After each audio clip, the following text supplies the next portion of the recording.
আর কোনোদিন নর্মাল হইতে পারবো না।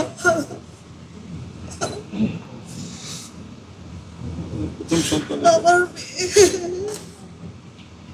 এত ট্যালেন্টেড একটা মেয়ে,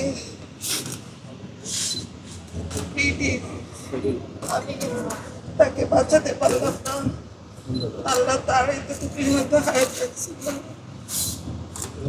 সে চলে গেছে। আমার মেয়ের জন্য দোয়া করবেন।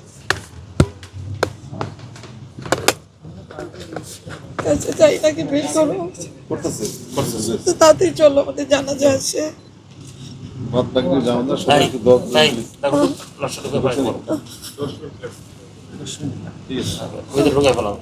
তুমি একটু দিয়ে প্রসেস করো না।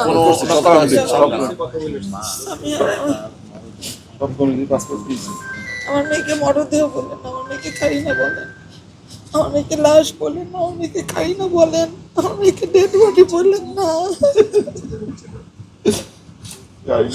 আমার মেয়েকে কারিনা বলেন। আমরা কারিনাকে নিতে আসছি, আমি কারিনাকে শোয়াই দেব আমার গ্রামের বাড়িতে। আমি সেখানে মসজিদ বানাই দিব। কারিনা সারাদিন কোরআন তেলাওয়াত শুনবে, মানুষের নামাজ শুনবে, দোয়া শুনবে, মানুষ চারিদিকেও থাকবে। আমি ওখানে কারিনা নামে একটা স্কুল করে দিব, সব বাচ্চাদের মধ্যে আমি কারিনাকে খুঁজবো।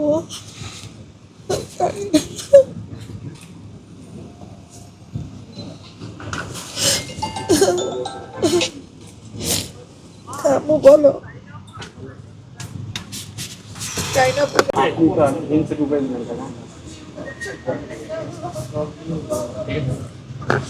মানুষ আছে। আমার মেয়ের জন্য দরুদ শরীফ পড়েন, সূরা ফাতিহা পড়েন, আমার মেয়ের জন্য দোয়া করেন। আমরা যদি কোনো অন্যায় করে থাকি আমাদেরকে মাফ করে দিলেন।